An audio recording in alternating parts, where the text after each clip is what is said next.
What is going on, you guys? This is Bob at L24 here, and welcome back to more fruits. This is part 8. Part 8, I think. What was the part? What's the part? I forget. I keep forgetting what part it is. Part 8. It's part 8. So, part 7, we finished. No, we didn't finish. We started the series routes. Sayori got kidnapped and shit, so now we have to, try to find her. So, yeah. Let's load back into the game. And let's see. So, yeah, the only one that I can see that, anyway, I've seen this first, like, 12-13 minutes before, because I tried to do this the first time, but my computer was kind of, like, dying, so I ended up having to, like, turn my computer off and turn it back on. So, I'm replaying some of this stuff, so it won't be blind, but up until a certain point it will be blind. So up until a certain point it will not be blind. So, I will tell you when it's going to turn blind for me. My alarm wakes me up. Promptly sitting up, I quickly prepare as I found last night. I hide the envelope between my mattress and bed frame, looking out the window and make sure the street is clear and empty. I know I'm not skiing here and want me to come to school today, but they will understand why I'm not. One of us is in the hospital and probably rather shaken. So that's the priority. I arrive at the hospital in which Monica is admitted and speaks to the receptionist. She's hesitant at first about telling me Monica's roomed, but after providing Joyce's information and informing her that I'm a close friend of Monica, she gives me her room number. The fuck? Where's that piece of hair coming from? Hello? Hello? Walking down a small hallway, reach an elevator and enter it. Reaching a very bright, clean, and vibrant hallway, I make my way to Monica's hospital room. I take a moment where I silently advance down the hallway to look around and notice the reality of the situation. Monica, my friend, my club president, is in the hospital. To tell her something, and they look a panic for their safety. I have to make this right. I reach Monica's room and gently open the one door. Stepping into the room, Monica's lying back on her bed. She turns her head to face me and smiles weakly. Hey, Monica. Not usual greeting. Monica speaks sadly. She's still dressed in normal clothing. They probably aren't admitting her for long if they haven't bothered putting her into a gown yet. Oh, yeah, I guess. I normally say yo. How are you feeling? That is a question I should be asking you.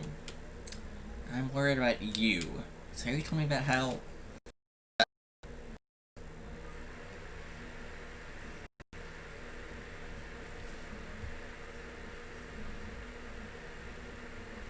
That was weird. It was like a lag spike on my computer. Holy shit, what the fuck happened? That lag, though. That audio crackled. I'm closing shit here. Boop, boop. Beep, beep, beep. Beep, beep, beep.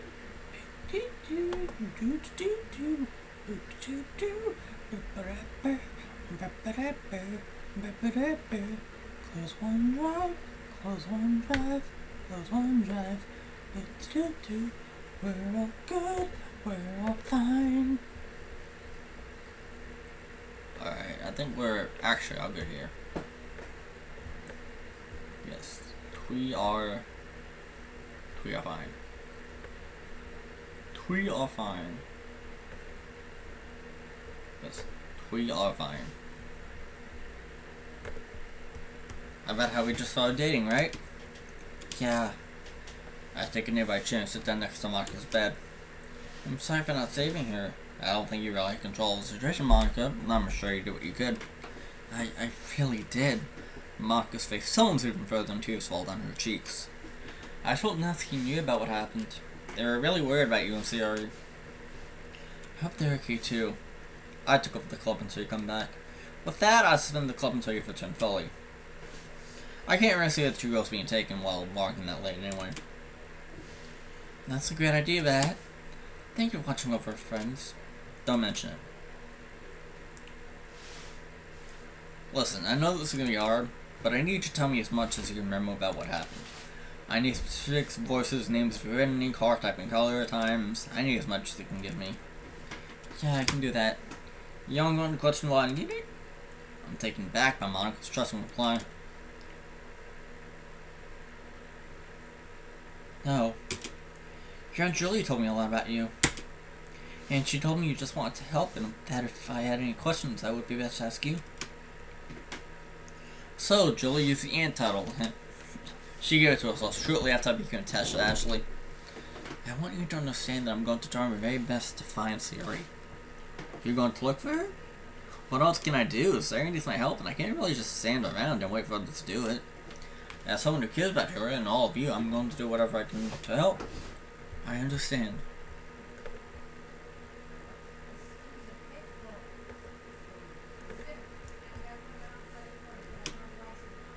Now, I want you to tell me exactly what happened.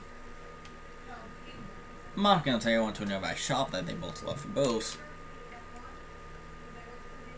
Sayori apparently couldn't stop giggling about how she wanted to show off her pretty red new bow to her boyfriend. Monica apparently put some excitement for it as well. They spent a little longer than expected at the shop, but when they started working on a black car with several men stopped in front of them. They pulled Sayori into the car and one of them swung a baseball bat into Monica's skull, causing her to get disoriented and helpless. She regained consciousness a few minutes later after the car split off. She tried with all of her strength to call for help. That's when I picked up. That's pretty much it. I see. From my chain, I began to piece information from the market provided to what I read last night. And you're sure you can't remember what the men were wearing? One of them had a white shirt on. That's all I can remember before being hit. Interesting. Why would they take Sayori, not you? You said Sayori put up quite the fight as they took her away. You, on the other hand, and no offense, were completely useless while incapacitated. Yeah, I keep thinking about that too. Why was Sayori taken and not me? Thank you, Monica. Listen, I'll come to check on you later today, okay? I need to run back home and grab something. Then I need to make sure you're not taking you home safely out to school.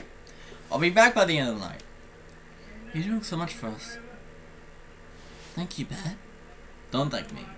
Waving Monica gesture farewell, I exited her room and then the hospital. Walking back home, I found it difficult to connect the dots with what Monica's information. Something doesn't add up. I know what Monica was saying is true. She wouldn't lie about something like this. But a message isn't a coincidence about another group in the city kidnapping girls. Or it's the perfect cover. Either way, it caused further thought. I wonder what Julie told Monica that night after I left. Well, where's Bat? Sweetheart, don't move too much. Just sit back and relax. I'm taking you to the hospital. Okay. Bat, how did you end up in this mess?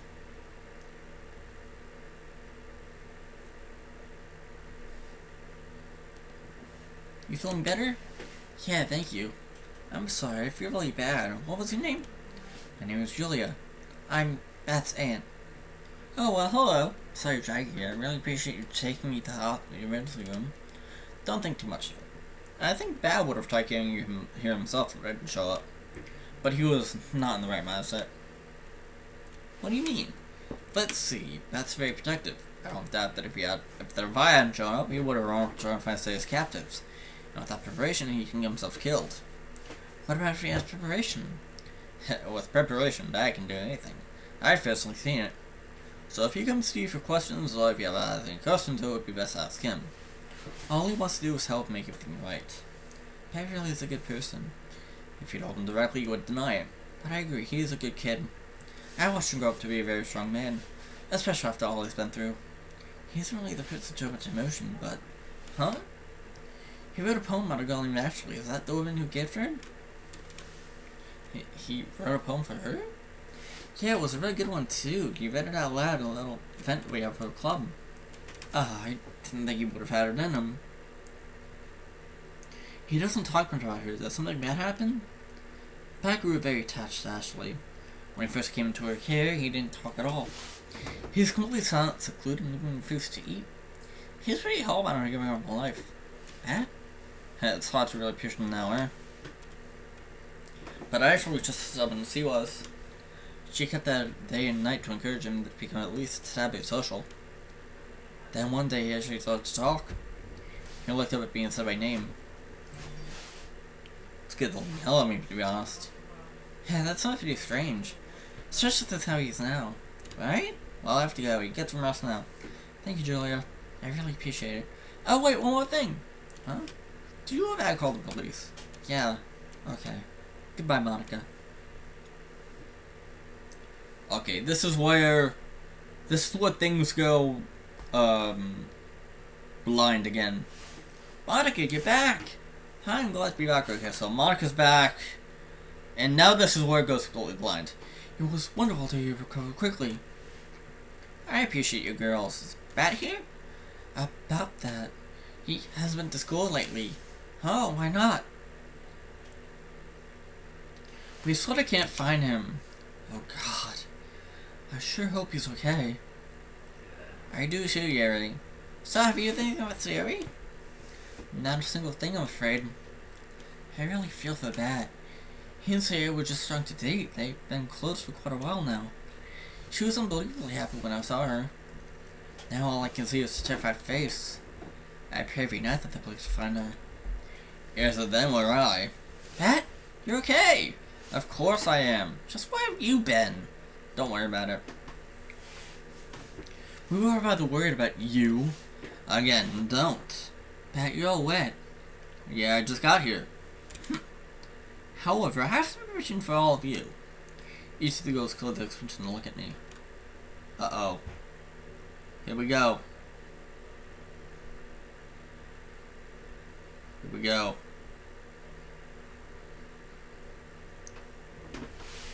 The police have been looking a lot in the air lately. But from what I hear, they have come with no Sayori yet. However, they have a few leads on where she could be.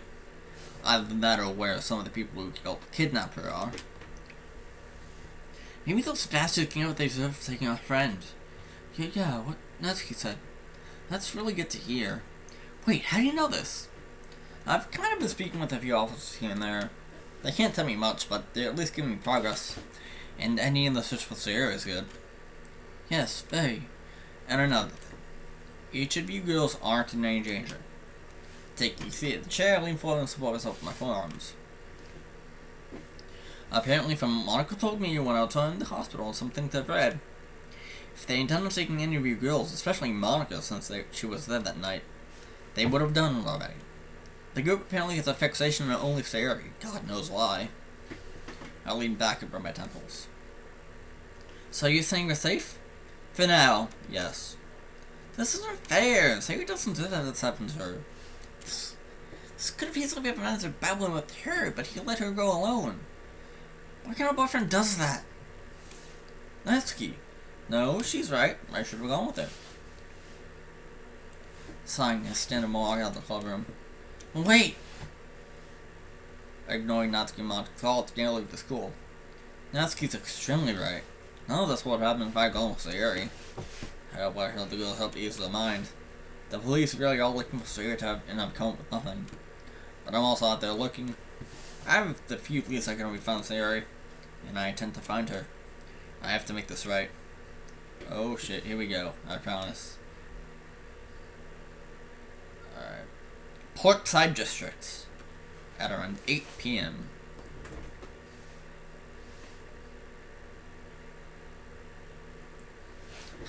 Dude, isn't this not just perfect? Perfect, man. Fuck yourself. You make me do all the work. Shut up, kid. The newbie always does the work. Ugh. We got a great cut from the girl. Yo, man, what's my part?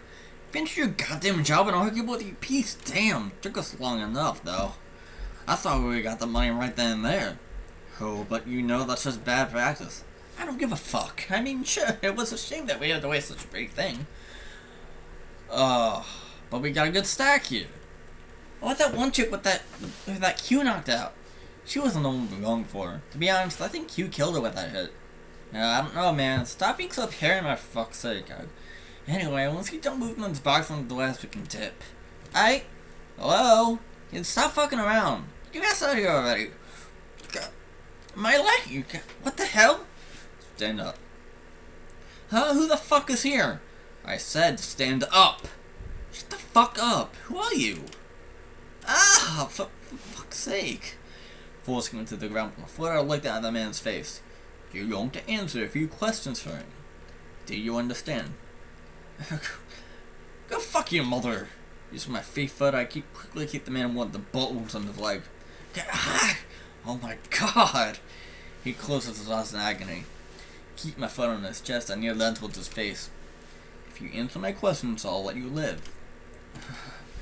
Reaching my vest, I hold out a Polaroid picture. Where's this girl? I bring out the phone in front of his face. Jeez. Finish that, and I'll into the hole to your body. I tap the tip of the specimen to my hand against his forehead. I don't know where she is. You were the one who took her. I don't believe for a fucking second that you don't know where she is. Wait, we just have to grab her and take it to... To where? You have 5 seconds to answer me. 5, 4, 3... Okay, we took it to the guy that pays me. So, your boss? Man, I don't consider him a boss. He just asked me to do shit and I get hell cash for it. Was he the one that told you to get up this girl? Yeah. Where can I find this man? I don't know. Bullshit. I hate it when people blatantly lie to me. You must not be afraid to die then. I'm being for real, man. I legit don't know where he is. What'd you get this girl to him? Out of town. The old gas station. The one with broke down cell tower next to it? Yeah, man. What's his name?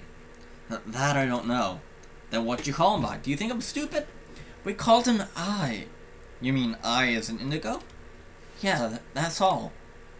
Retarded nickname. Then the guy say what he planned to do with the girl? No. So that's all you can give me? Yeah, honest! Alright then. I stand with face back towards the White House. So I'm free to go? No. I'm not letting you get away after causing this to Sayori. The old gas station out of town. Now some pieces are on to the next. Huh? Hello? Hey, it's me. Looking around to make sure no one else is nearby, slip into some bushes and escape from public view. Are you busy? It's pretty noisy where you are right now. Not anymore, just I'm doing something. What was it, Monica? I want to apologize for what Natsuki said in the club earlier. Oh my god, this is fucking crazy, dude. This is actually crazy. This is legit crazy, like holy shit. Don't sweat it. She was right anyway. She said no right to say that to you. I guess you're right. Is there any way I can help the police look for Sayori? Oh, so you caught on then, eh? Well, I got distracted when you started to ask me questions at the hospital. I see. Even if there was something you could help me with, I don't want you getting involved. Please? No, Monica, I can't risk you getting hurt. I can handle this on my own. But I'll see you later. I promptly end the call. I'm sorry to do that to you, Monica. But right now, things are definitely not safe for you. I can't afford to get involved in her. This is something only I can do. 6:12 a.m. in the bedroom. That's that. My alarm rings and forcefully wakes me up. Getting over onto my side, the piercing light from the outside blinds me. Why does it have to be so bright? This is my signal to wake up. Feeling my body is still somewhat limp after last night I pulled myself up, which takes an abnormal amount of strength this time around. The rain seems to have stopped, judging by the clear and bright sky. I'm kind of disappointed to see it go. I love the rain, it makes everything feel so calm. However, lately it has been the center of chaos. The rain makes it easy to move around silently and covertly. I recall Sayori saying that she loved the rain. For a moment yesterday, I went out to my balcony and took in the scenery with her. She would have loved to be there with me. Scowling alone, I had a look at the floor.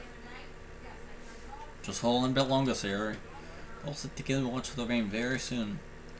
Clearing my mind and my demeanor, I stand and begin to get dressed. The club room! Hey! Here we go. Club room time, club room time. It is ready for the club room time.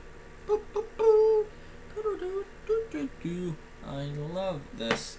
Yo, Undertale fan, what's going on? What is going on, No Chill fan? We are doing Fruits of the Literature Club. This is not. No, this is not Natsuki's route. This is Sayori's route. We finished Natsuki's route. Now we're on to Sayori's route. Sayori went missing. She got kidnapped by someone. I don't know where she is, but Sayori got kidnapped. We're trying to find out where Sayori is. And yeah. Slowly walking to the club, all three girls are present and accounted for. Feeling a small wave of relief rushed through me, I take my usual seat. Hey, Bat. How are you feeling today? Better than the last few. Place my bag on the floor beside my desk and look at Monica. You? I'm hanging in there. Hey, at least you're still here. Welcome back. Welcome back? I never left. Just because of what Natsuki said yesterday doesn't mean I'm going to leave y'all behind. Yeah, about that. I'm sorry. I got too upset and I let myself blame some of what happened to Sayori. I really miss her. I do as well. She was always so positive. Each of the girls looked down and twirled with their fingers.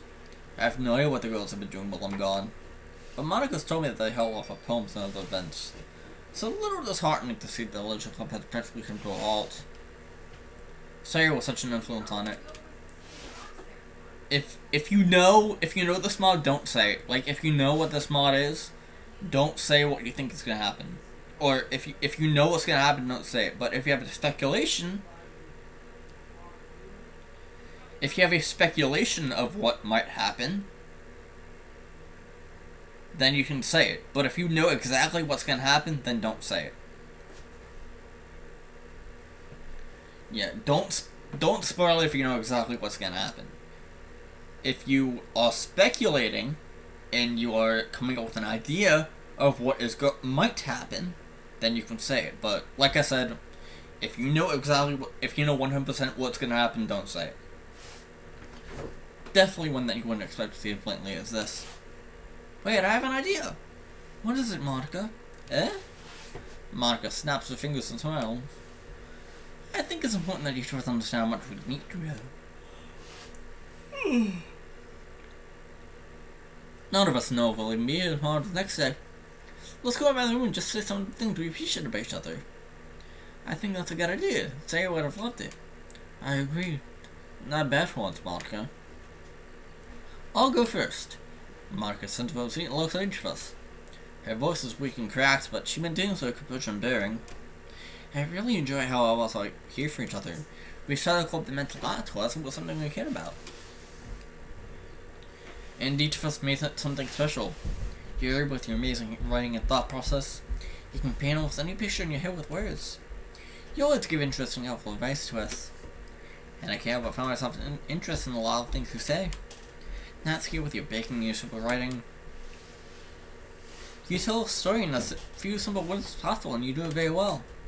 You bring the club a new little liveliness, and you're always fun to be around. Even though sometimes we can argue about manga and the sad side of literature. I still adore you and I'm glad you were with us here in the club. You're an amazing friend. And Bat. You've changed the club drastically since you came here. I have? Leaning back in my chair, I look at the two girls. How? You've shown these girls, myself included, that everyone can get involved in literature. You've been a pretty large staple of the club since you got here. Sayori did an amazing thing bringing you here. You've been there for all of us, and look at how you're taking care of us with your gone. You're a really great friend. I'm sure we all appreciate you. Both of you are Natsuki in all agreement. I see. Thank you, girls. The other girls stopped to speak afterward, but I too now began to think to myself. I didn't really think I was that important to the club. I think to myself for a short while before even transfer my thoughts. A small part of my mind imagined how Sayori would respond to each of the girls. Makes me chuckle and smile silently. I can only imagine how each of these girls feel about this situation. I've become calm about the situation, but I can tell they all still somewhat frantic. It's to be expected of people who don't have much training as I do. I'm able to keep calm in stressful situations. But that doesn't mean I'm on my limit. And it worries me if I ever do reach that limit. And that's why I've always enjoyed her smile. She went up the room with it and made everyone feel happy. I finally snapped back to reality and Natsuki talked about Sayori's smile. She had a beautiful smile. She was always so happy. If anyone felt down or sad, she would try her hardest to make them happy. She truly was a ball of sunshine, just like her poem. Was? Monica, you used the wrong word. Huh? She is our ball of sunshine. A look from the floor make eye contact with her, a serious affection fits on her face. Don't be using past tense on her just yet. It's only been a couple days. Right. I certainly hope the police will find her soon. I can't possibly wish to stay in this kind of situation. It should have been me. So don't say something like that. What? I'm serious. I still don't catch on lucky to go seriously.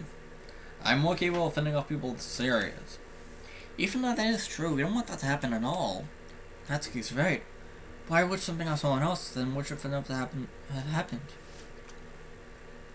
Because sometimes life doesn't work out that way, Yuri. Life has a funny way of making itself known. Whether it to come and relax today, or if it forces itself through your door and drags you out. I slowly clench my fist.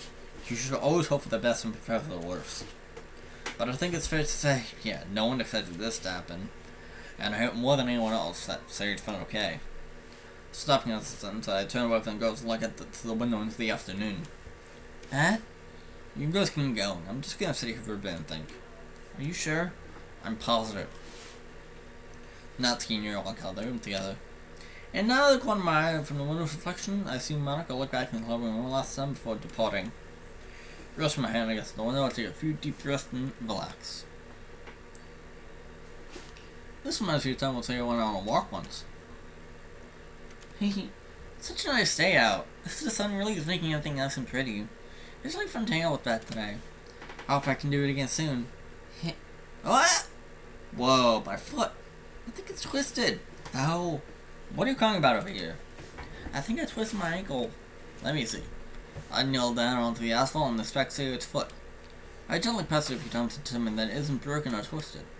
It's just sprained. Sending back up after my hands here. Come on, I'll help you up. Really? Yes, really. Sayori takes my hand and gently pull her up. Put your weight onto your good foot. Okay. Once Sayori stands up, she buckles and falls forward. I got you. Sayori lifts her arms on me and I support her while she does.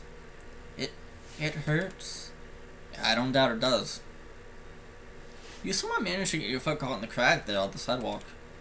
I think no one else but you could have done that. I was just thinking about something and I guess I didn't pay attention. You're lucky I would say to help you out. I'm sorry that you have to help me like this. If I wasn't, you could have called. I wouldn't mind helping you out anyway. You mean it? Of course I do. If I didn't, I wouldn't have said it. This CG is amazing. I fucking love the CG. Holy shit. Sayori is smiling. I love it. You able to send her the foot now? I can ow! It's not. I'll carry you home, okay? Okay. Remembering the event, I grab my bag and walk out of the club room and balling my fist as tightly as I can. Exiting the main doors of the school alone, I glance around at the other students at me on the campus. One of the students catches my eye. I tighten my grip on the back of the strap and make a beeline straight for the boy. His eyes meet mine and I immediately go wide. Rubbing my hands around his collar, pushing back into the wall of the school. Oh shit, go on. What the hell's your problem? You are my problem. Garan grips on my wrist and tries to push himself away from me. Where the hell is she? What the hell are you talking about? Where is Sayori? I don't know. Unless I hope that she has gone missing. Don't you pull that bullshit on me.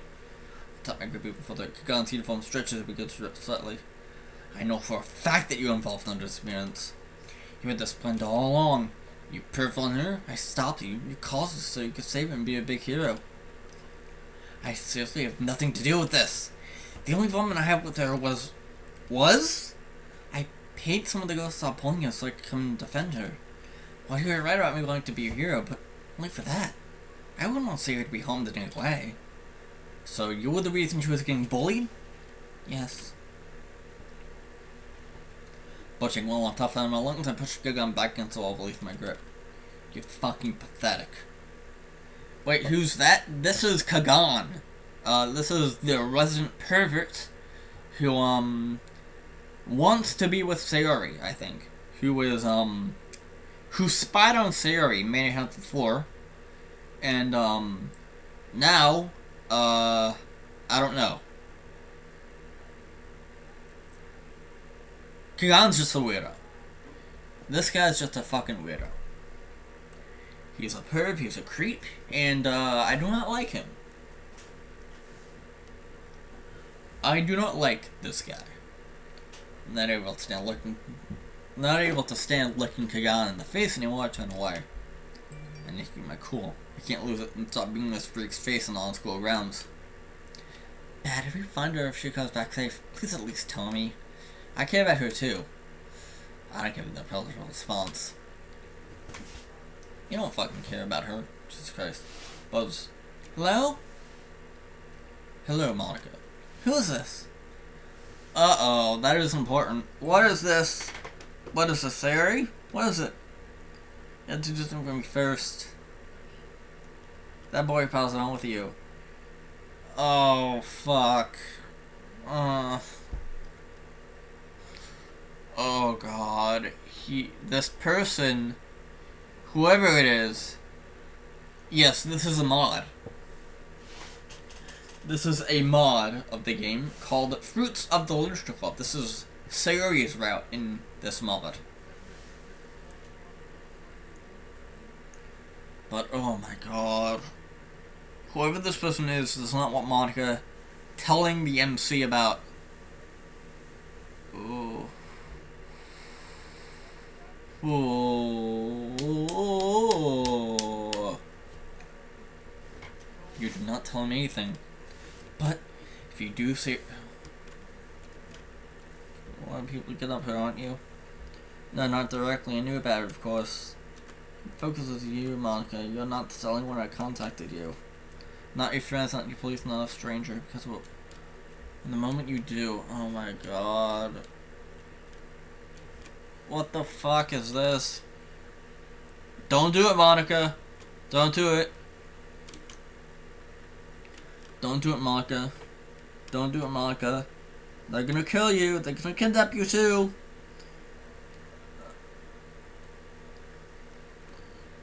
Things on the real world. I want to have a conversation with you. I'll bring your dear friend along too, so you can interview hers as well. Oh, but she's alive. Ugh. Ugh. Okay. This is where Monica meets the guy.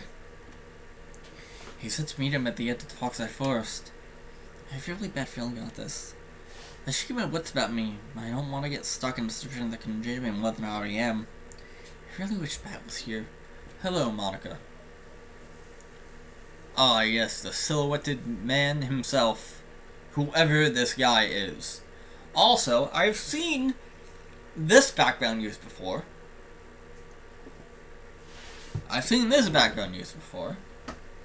It's used in a few mods.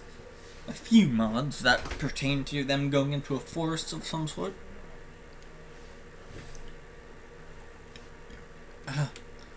There is no need to be frightened. Not yet, that is. Where's Sayori? You will see her in due time. I need to see if she's okay. I said in due time. Now, no one follows you? No? Good girl. I want you to do me a favor. Tell me how it feels to be at the mercy of someone you don't even know. Tell me how it felt to lose your friend, possibly her. I need to know. You're sick! I wouldn't be using that tone of voice here, young lady. I can show you sick if you really want. Yes, I love that look. Did you feel helpless when you lost your friend? That nothing you could have done would have saved her? Yes. I felt horrible. Sayori is a very good friend to me, and I couldn't do anything to save her. Good. How did the rest of your little gang react? They were heartbroken because of you. How could you do this to us? Oh, you're getting a little courageous. Just remember, I hold your friend's life in my hands. If you rub me the wrong way, I might just order her death. No, don't. Good. Now, that boy who was with you, what was his name? Oh, come on, you can tell me. You have to be a captive. Why would you need me to answer that? She hasn't been particularly cooperative. No matter how hard I beat her, she still doesn't tell me much. You hit her? You hit her? What are you gonna do? Huh, you little bitch? That's right, that's because you have no control here. You're forced to submit to me. And I do love a submissive woman. So, answer my question. What is the boy's name? It's Bat. Thank you. Wait, what? That's his name. Is that some joke? No. Surely he doesn't. Never mind that. Can I see my friend now? I don't see why not. That wasn't a lot of snap. A man pulls Sarah from the bushes holding up. Oh, fucking, what the fuck? Her clothes are torn, dirty, and bloody. Trails of blood leak from both her arms. But Monica! Sayori! Don't go too far, Sayori. I'm not finished with you just yet. Sweetheart, it'll be okay, I promise. Please help me. Really? Those are the words you offer your friend? A false reassurance? I thought you would have picked your final words better. But my final words? Yep. But Monica! Sayori's forcefully dragged away by the man holding the gun to her head. Now, let's have a little fun. The man sits close to Monica. She backs up against a tree. So stay back, please! Oh, fuck. Scream for mercy, bitch. Yikes. Oh my god.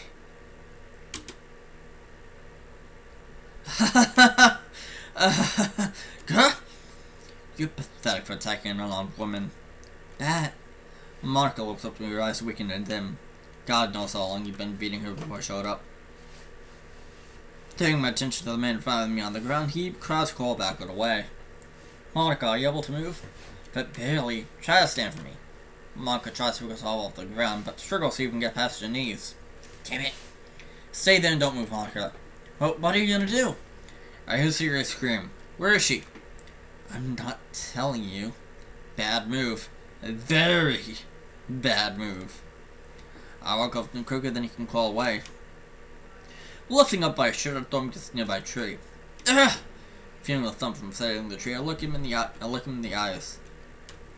The very fires of hell burning in him. Here's all what my eyes were meant for. Here. Where's Sayori? He tries to struggle and break free, but I wrap my hands around his throat and start to squeeze. You're going to tell me where our girlfriend is, and if you fucking don't. Using the hand I'm strangling with, I pull him back in the tree and then slam him into it again. Tell me! Tell me now! I slam him back on the tree a third time.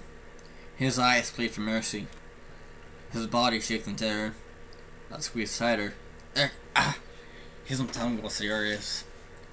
And I don't have the time to waste. I don't want to go into my right. He struggles to ask for air. Once he has no strength to go away, I grab his leg and pull him back. Get off of me! The man screams in sheer agony. I've taken his leg and forced it 180 degrees to the opposite direction, effectively tearing the ligaments of me and displacing his tailbone. Kneeling down on his back, I looked at by his hair. I'm not gonna ask you again. Where the fuck is my girlfriend? But some man took her that way. Monica sits up against the stream close to the west. You tell me where you took her. If not, I will break her the leg and leave you here for the wolves. And trust me, they're hungry this time of year. Gripping his head tightly as I can, he looked up at me. Near the river. Good. Slamming his head onto the ground, he goes conscious. Monica managed to get herself on 2 feet. Go home, Monica. What? What about you? I'm the least of your worries right now. I turn my back to him and start to walk away. I'm going to get Sayori back. I just can't just leave you here. Listen, I need you to go to Sayori's house and stay there. Once you get home, you call the police and tell them what happened. No. What? We can tell them what happened. You just made it sound like you weren't coming back. If I don't come back, then it is what it is. Have to get you back at any cost. Goodbye, Monica. But that evening, Monica calls out to me and charges into the forest. While spinning, I take my M9A1 out from my outline and check the magazine. Taking effect from my pocket, I insert into my handgun and ready to slide. The ground swell with tracks of the smallest drag through here. The mass of what was drag looks to be the same as Sayori's body mass. I took it this way. Changing my direction, I slowed down my speed and remained less conspicuous. I hear voices deep in the forest. Upon getting closer, I spot two men sitting on a bench talking to each other. After hiding my weapon behind my back, I approach the men. Excuse me, gentlemen. Both of them look at me surprised at hiding behind my back. What is it, young man? Huh? I know it sounds crazy, but have you seen a girl with coral pink hair around? So late at night? Not at all. I'm sorry, son, but no. Alright, sorry for bothering you. I'll begin to walk away from the men before I heat to stop. Excuse me, kid, but you aren't going anywhere. Since I'm coming at me quickly, pipping my hip to the left and throwing my elbow backward. Hitting one of the men, with my elbow, I kick my right knee out and brace for the other to collide with me. As I made contact with my shoulder, I maneuver underneath him and make a moment to cough him to the right on my shoulder blades. You little p***! That man behind me, regaining composure from a blow to his head, pulls a knife and tilts it toward wildly. His sloppy yellow movement tells me exactly where he plans to swing next. And after a window of opportunity, I grab his twisted me as he brings the knife down towards me. I can't waste any more time with these two. Swinging my handgun around to hold him in a better position, I bang the butt of the handle against his temple. He grunts as he falls up to his knees. Grabbing the back of his hair in the collar, I drag him over to the metal bench and forcefully slam his head against it.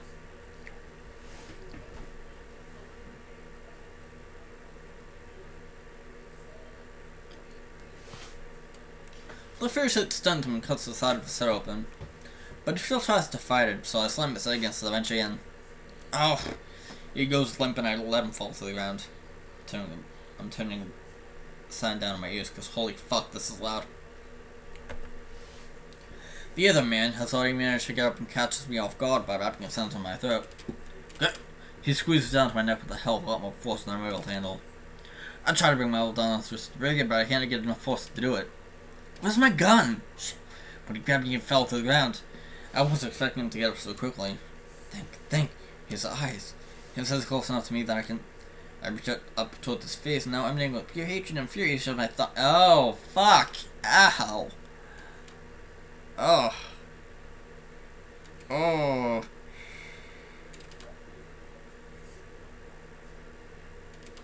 I'm too late, yells at the gunpoint at me. His only good enough said that we've been just written all of it. My left arm was falling backward, forcing nearly knocked me to the ground. I raised my handgun back up, I evaded to the right and shouldn't fire. All three shots hit him in the upper body. He staggers to the ground and drops his weapon. Rushing up to him, I kicked the gun over him and watched him with quiver until he stops moving. I don't even bother to utter anything, it just looked at his body sound until my left arm starts to sting. One glance at it shows that it was only grazed by a bullet, but it still managed to take a small amount of skin away as it passed. This is the look of a round that has some form of jacketed hollow point. It managed to just cut me as the cartridge expanded. Jesus, if he had actually hit me, I would have been in a lot of trouble. After a minute of mental fortitude, I managed to get all the pain and focus again. I need to find Sayori. Running back through the forest, I didn't find any sharp indicator of or marker that could lead to Sayori. But I find nothing that helps me. Help! Sayori's scream calls to anyone desperately to my left. I tried to my try to straw them farther so I'm able to cover more ground each step. I'm 3 rounds down on this magazine. I have 12 left before I need to reload. Sayori's screams hit last I ripped through the forest. My feet practically touched the ground for a fraction of a second before they pushed forward and lift off again. This is what Ashley meant when she said, "You'll know only one thing to protect what you care about at any cost." And right that woman was. It was time for me to make her proud. Please, let me go. Shut the fuck up. Ow, please stop hitting me. Get your fucking hands off her. Go! Sayori lost in the ground, cowering in fear, her skin bruised and bloody, her clothes torn and dirty. That man, dressed in a white shirt and black slacks, looks back at me startled. It's you. I reach for a thumb and pull him off of Sayori. She looks at me in disbelief. Pat? Still holding the man's in my hands, I lift my right foot down on his left knee and kick it inwards so it concaves. That sound comes from Z, exactly what I was going for. It's broken. His screaming because he able to change the foot from the ground. Bat? Give me a second, Sayori. Then more than come from over there. Sayori points southwest as two more men come sulking through the greenery. I rigged by my hand down to the man's skull that I have under me, knocking him unconscious almost immediately. Sayori's here with me. I can't risk your life any more than it already is. I take Sayori's hand to mine and start to run down a slope that leads us to a path within the forest. That, you came to save me. Yes, I did. Pick up your goddamn feet already, or we're not going to be fast enough to lose these guys. Alright. Sayori tries to keep up, but I can't help but notice it. You're regularly her step. When I look back, Sayori's limping and clutching her left thigh. I'm not going to make it out of here if you're going to be this slow. I kneel down to my knees and gesture for her to plummet my back. Get on my back, I'll get us out of here. But, now! Sayori yelps at me with my voice and submissively comes onto my back, wrapping her arms in my collarbone but leaving enough space for me to breathe. I take both of her legs and guide them to my waist and allow her to hold herself up. Her extra weight is going to make it a lot harder to run for long, but at least it'll get us away from these guys faster. As I run, Sayori's body jumps up and down with mine. Yeah, Pat, you hurt? It's just my arm, it isn't serious. Does it hurt? Well, I must admit that it isn't serious. It also doesn't help that you keep hitting your elbow against it as I run. Oh, I'm sorry. Sayori brushes the tears away from her shoulder and butts to the neck. Are you hitting anyone else through your thigh? I'm sorry, Oliver. You're bleeding. I have a bunch of cuts, but nothing too bad. I'm not bleeding to death or anything. More water. Good. Listen, I'm gonna get you out of here. But I'm gonna need your entire cooperation, no matter what I ask, okay? I trust you. Good girl. Now, when we stop that small hill over there, I'm gonna sit you down and I want you to hide. Hide? Why? Aren't we already far enough from those two? Yes, but there are others who have been following us. Really? I didn't expect you not to know this, but I did as soon as we started running. They want to stop from coming after us further if I draw them off to the left there. That way it's away from you. Yeah, Sayori, get on my back. Sayori's like, I'd rather die here.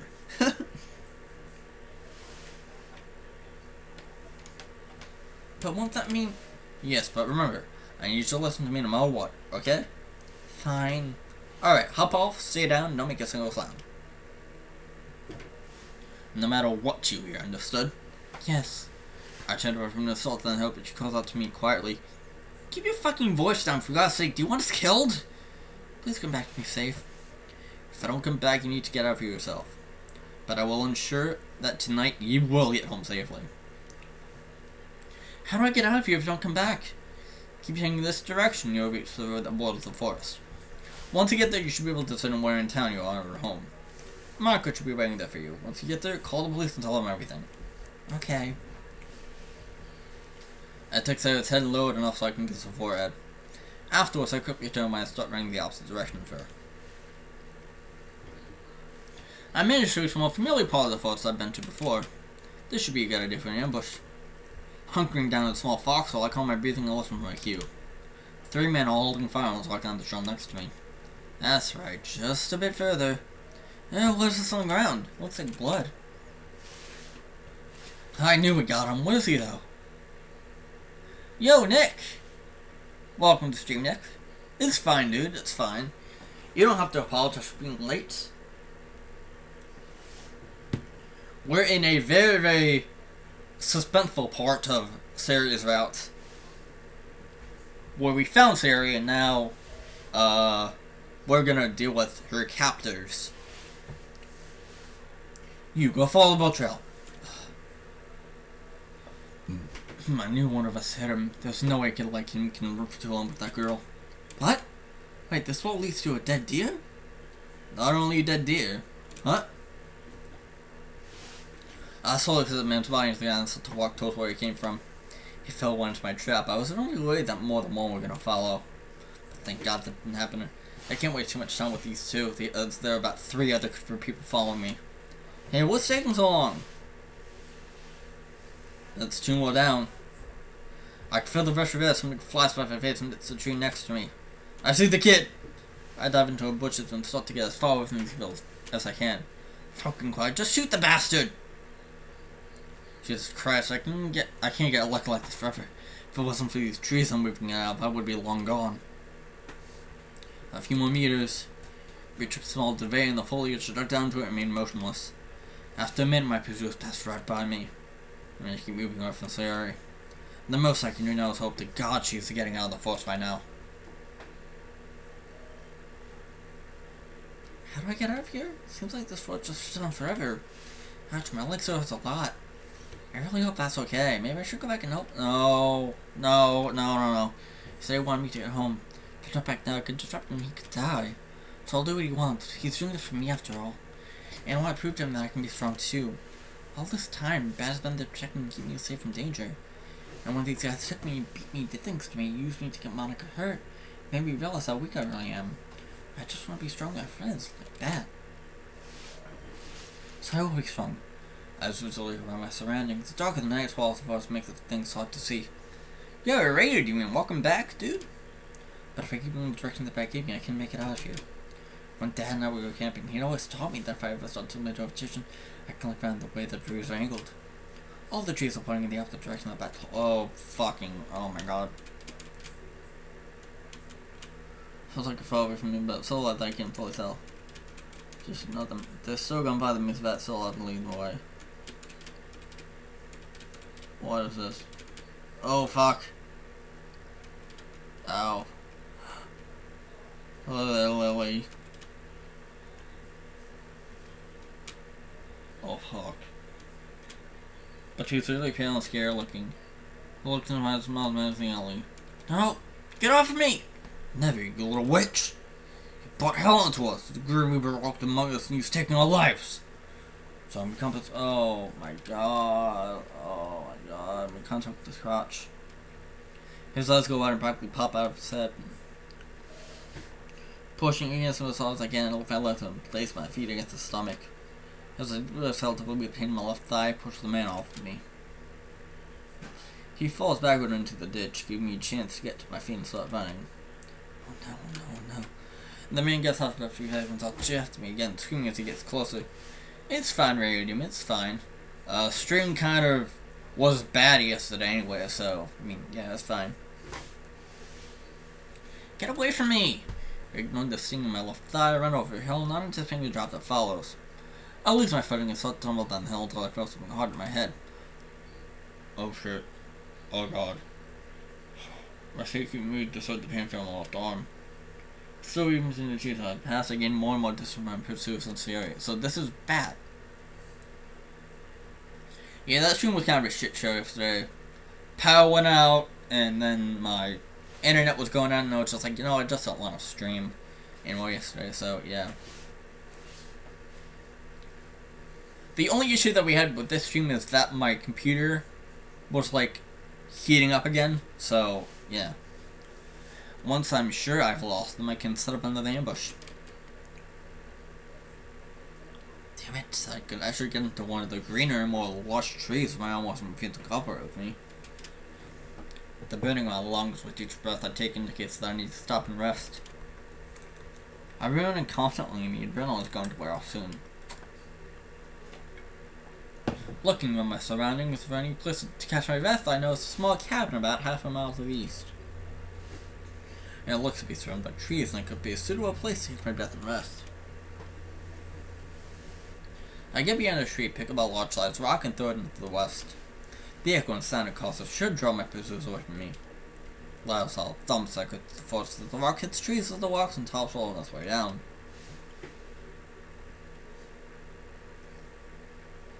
Keeping myself low, I move away from the rock's direction until it's a cabin. The cabin's decrepit, abandoned, and inconspicuous in nature. After checking the busted windows and looking into it, I sneak into the door and close it behind me.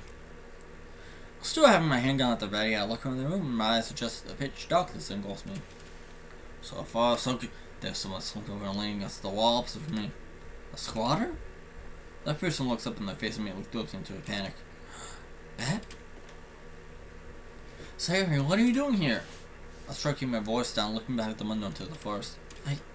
I tried to run away, but someone caught me. I managed to get away from him, but then he started chasing me. While I was running away, something fell down a real long hill in my head.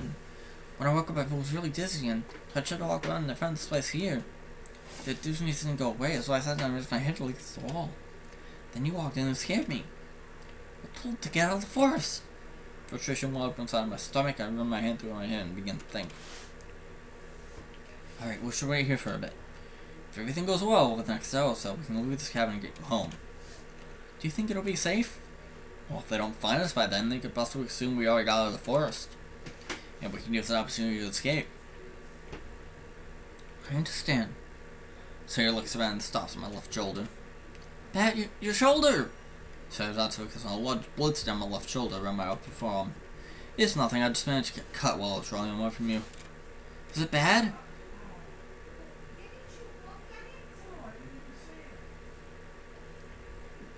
It stings, but it isn't something I've experienced before. But enough warning for now, let's just relax and stay quiet. I holstered my handgun in the small back around my waistline. Next, I accidentally placed one of my hands on Sayori's arm and wanted her back, guiding her to sit down. After a moment making sure she's comfortable, I sit down next to her. Pat, you look tired. It's nothing, it's just the adrenaline wearing off. What do you mean by that? It's something that a lot of people, specifically emergency services, military, and professional fighters go through. The term is called adrenaline exhaustion at my job. Your body produces high amounts of adrenaline due to times of stress, effectively ignoring the central fight or flight responses. After your body exudes a lot of constant adrenaline, it uses too much energy and you become exhausted as after effect. I guess I'm just tired from everything so far. Yeah, I guess I can understand that. I'm really tired too. My heart's been racing for a while and now that it's calmed down, I'm sleepy. After a solid minute of complete silence, Sayori breaks it. I'm sorry that caused all this. As I look at her, she does head away and avoids eye contact. Because of me that you and Monica got involved and got hurt. When she does turn to look back at me, her sapphire eyes are watering with regret and remorse. Because of my friends, and I didn't want this to happen. Hearing her voice crack her up and over and below close. Don't apologize, not for this. You had no control over any of this, we just came to help. Monica and I care about you just as much as you care about us. We wouldn't have had to sit around and do nothing about this. But you guys... I place my index finger over her lips to make a quiet, shushing noise. Sayori, I am rather painfully aware of the situation we're in. But Monica's safe now, and I have to get you home safe as well. None of this was your fault, so you shouldn't blame yourself for any of this, especially if we came to help you. I just want to go back to the days where we were in the club just having fun peacefully. I know, I do too. Those days of peace and tranquility are what I long for as well. It's the reason I came here to live. I came here to the city. I was tired of all the hell and chaos. I wanted to live a normal life where I didn't have to worry about hurting others. I'm still not sure what you do for your job, but I know you're a good person who just wants to help and protect anyone. Oh, Sayori, no. We know for a fact that that's not a good person from Natsuki's route. From Natsuki's route, we were told that, that is a killer.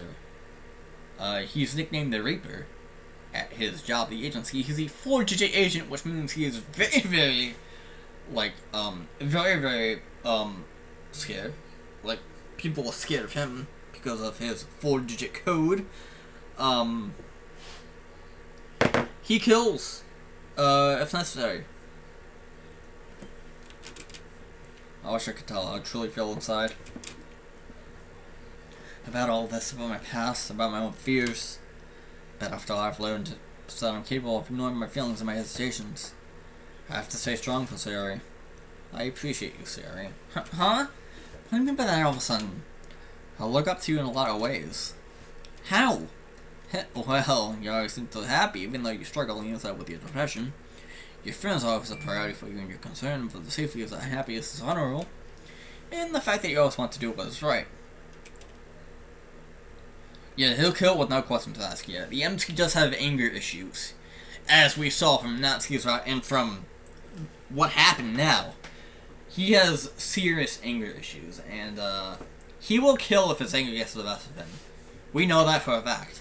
We know for a fact that if the MC lets his anger get the best of him, he will kill without hesitation. Like, he's just that kind of person. And I guess that's why he's known as the Reaper, because he kills without hesitation.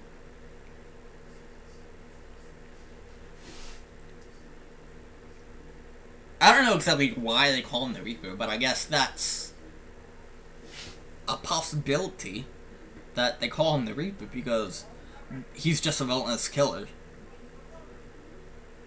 who drags people down to hell. Because the Reaper does that. I find my voice cracks as I finish that sentence, so tart and sour taste like these my words. I actually really admire it. It's not something I can do, but you do it so easily, and that's something that I want to learn. Pat, you can be sweet and caring at times too. That a fact? Yeah, like you always made sure I was okay if I was feeling sad during the club. You always made sure I wasn't alone during lunch and how we would eat together. And when the bullies started bothering me, you promised you would protect me. That's right, you paid a bunch of girls to stop bullying this sweet girl, just so he would come in and save the day, all in an attempt to win her heart. I'm too exhausted to get upset about that, so I'm gonna head back against the wall and relax. I do that because I care about you, Sayori. None of the effort I've put in tonight, or even the last few months, would have been put forth if it was anyone but you. Ever since you started pestering me during a club, or even to walk you up afterward, I felt something with you. Like you're someone I'm able to count on in more ways than one. I haven't felt this way in a long time, since I stopped my sentence abruptly, fearing the sting of tears welling up my eyes. So too close to me with my hand on my right shoulder. Thank you for everything you've done for me. You're a great friend and a great boyfriend. I don't respond. It isn't that I don't know what to say, but I can't physically bring myself to speak anymore. Exhaustion begins to make each of my limbs heavier and heavier until I can no longer move them. I close my eyes until I lose consciousness. Huh? Okay. It's an unknown. The unknown. The coughing makes my lungs burn more and more. My throat scratches and tears with each convulsion. I force myself to my knees and let my hand the cold concrete floor to hold me up. I manage to throw it up. He keeps giving me weird pills and drinks. They all make me either really dizzy or really sick. I don't like it at all. My stomach turns and makes me wince as a sharp pain causes me to vomit again. And my body feels hot every time I puke. I've been managing to drink water from the water hose for a while, so I don't feel too sick anymore. But my stomach doesn't feel right after a few minutes.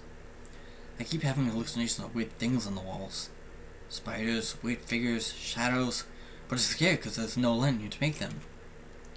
I just want to cry. I want Dad to like me. I want Mom back. The dizziness is coming back.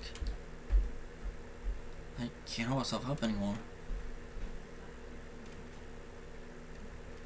The sounds of a loud banging sound of people yelling ringing out. Drool oozes out of my mouth and falls onto the floor. Eek, gross. I try to pick myself off the ground, but I don't have the strength to. Gut! The sound is really loud from upstairs stalls me. What's going on up there? The door spins open, my heart sinks. Oh, what if someone could hurt me again? I can't move. God, they're raiding! Is that my father? Traveling my head so I can see, but my body so refuses to cooperate. He rushes to the other side of the room and I hear something clicking like metal. I hear him stumble like he's climbing over something. Floating all over next to my neck, I turn and face where the sound's coming from. My father's unlocking what seems to be a lock that leads out of the basement. He slides something out and drops it to the ground, exposing the room to the light of the moon that shines outside. Wait! What? I can't even speak now, I'm too weak. He doesn't even look back at me before he climbs out of the basement and disappears. He left me. He left me here. Whoever's in the house could come down here and hurt me. He left me! How could he? Tears uncontrollably start down my cheeks. Whatever's left of my heart has been torn open, and I can no longer control me breathing my tears. So there's more to his cruelty and insensitivity than I expected. He'd leave his own son, one he had spent years torturing without so much as a glance back. I hate you. I hate you, Father. What happened here? In a fraction of a second, something snaps in my mind. Several pairs of footsteps walked down the stairs and around the room. What is this? One of the pairs stops right in front of me before a flashlight is shot into my face. My God, there's a kid down here! He looks injured too! What? Radio above, let them know what we found. I hear quite the stacks from the people standing around me. Ace, we have a child on here.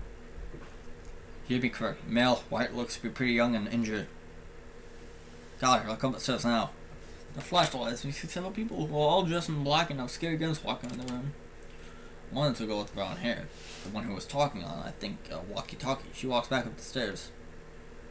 A minute, that feels like an eternity. Later, another girl in the same get-up as the rest walks down the stairs, but she has blonde hair.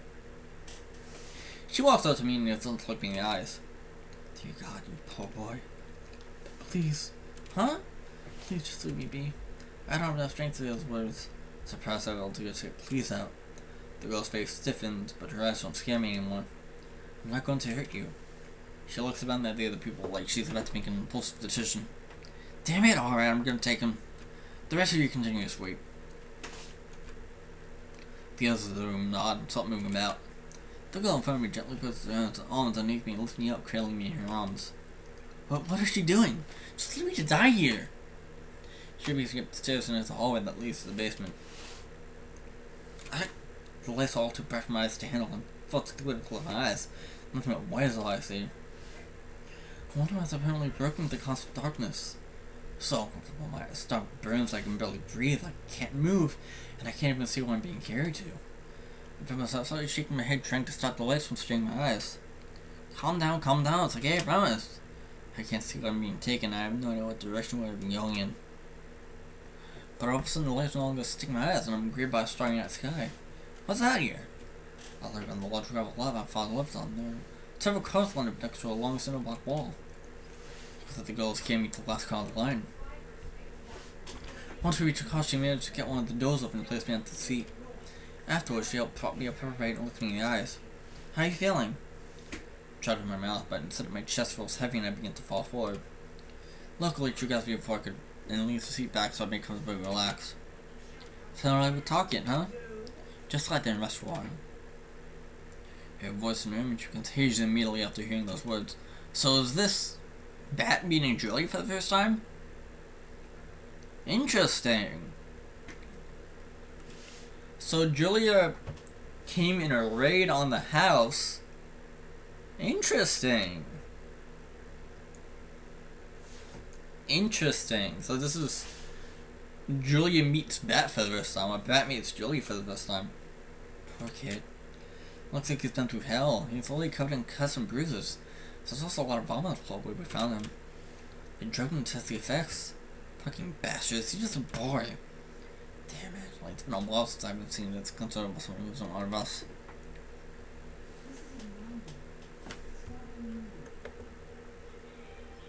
I can't help it, Julia. When you sit there with a child on there alive, I guess my ritual instinct took over. Sitting down on the ground inches from my death really sent me some strong messages on my mind. I see, are you soft a minute? No idea what you're talking about. That's kinda cute, you know? Actually, I don't know what we're gonna do about him. He was supposed to know on the briefing, and I don't even think there was a proper procedure for this regarding the kid. He must be a son. We should check for any children on his name. He's really alone in this world now. No, he isn't. Eh? Ash, where are you going? I'm gonna make a few calls and I'm gonna get the clinic crew out here. Alright. You really taking that chance?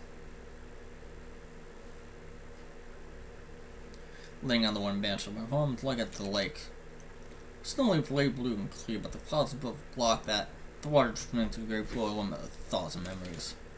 I keep looking off to the side, expecting him to be there with me, but wherever I do, she hasn't. What is... Is this another... What is this? Is this another... I haven't spoken to anyone else since I was given the news. So... I think Ashley died? Got back to Julie, who was wearing a black suit, no makeup, who is red, so she just stopped crying. Now it's flying, I look back up to the lake. Do we ever know what happened to Ashley? Like how Ashley died? That'd be interesting to know. She takes a moment to lean onto the banister with me and taking the ironic sitting in front of us. Sorry, Julia. Look, don't you start apologizing now. I've heard that all day, and coming from you just makes it worse. I can't help it. You were just as close to her as I was. She laughed sadly. I think you're wrong with that. She loved you with all her heart. The moment she found you, she knew you were going to be a big part of her life. And that I was, eh? I caused you quite a lot of stress and misery. Hey, don't say things like that. You're strong to tell yourself. Right, my apologies. Julie once again passed my shoulder, but then reaches around and places her arm over my shoulder, blessing me slightly. This was a really place to be. And it's why I knew I'd find you. She brought you so many times that she felt she was annoyed for doing it. What? I don't go off and talking to me things like that. I know her voice sounds fine, but I'm just really trying to hide my emotions from Julie and the people around. She felt annoyed for bringing me to this place. I always loved coming here, even if I didn't say it. Damn it, Ashley, I guess that part is my fault. I never told you I liked this place or even being here with you. But god damn it, I enjoyed every minute of being around you. Why do I have to come to this? You helped me become who I am today, Ashley. You saved me from myself when all I wanted to do was die and give up on this world. Of course, you beautiful blue eyes saw past my hatred and resentment. You saw there was good in me. I still don't even know if I have that in me anymore, since all I do is follow the orders I'm given, no matter the cost of life involved. This is affecting me a lot, but I know it's seeing you worse. Do you want to talk about it? No. I think I'm just gonna sit here for a while. Alright. Jill released me from an embrace and walks back to her car. If only you were right here next to me. If only you could say that I was sorry for everything, for all the hell I put you through, for being ignorant and combative all the time. If only I could say thank you for everything, how much you helped develop me out of your own care, how much effort you put into making me who I am. But I can't say those things. I missed my chance and I'll never have it again. But I could tell you something. I know life has been on you and it may seem like no one cares if it was there for you, but you mean a lot to me, more than you'll ever know. I'm here for you, and even if the very sky were to fall, I would stand before you ready, to protect you, to guide you, and to watch you grow and develop. The clouds above begin to cry into the land, almost as the quote itself had broken God's heart. Those who were left of Emmy have already flipped and remained to the cause and left. I look around the lakeside and it appears I'm the only one left. Normally the rain doesn't bother me, but today it's so much heavier. Every drop that hits me is a weight that just adds to the immense sense of world crashing on my shoulders. The sky's falling, Ashley. But you aren't before me. I'm alone. But I don't know what to do. Not able to get shaken on legs anymore, I fall to my knees and lean towards the ground. Both my hands pressed against the one deck to support me. Don't cry, Pat. Don't cry. Tears sucked to my vision as I tried to keep them inside. But no matter how I tried, the tears fall. I miss you, Ashley.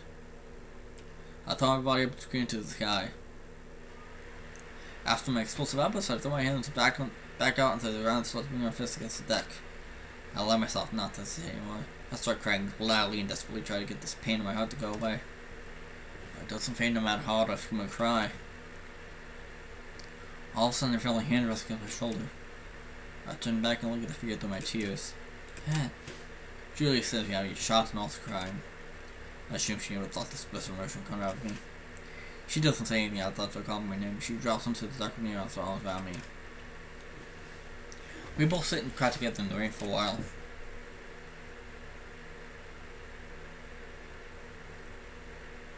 Okay, here we go. But, I know that this is gonna be a really, really bad spot to end. Really bad spot to end, but, I'm going to end it here.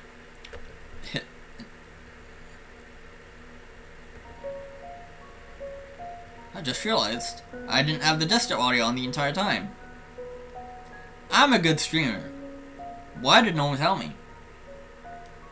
Wow. Cool. So there's no desktop audio through that entire thing. You don't hear any...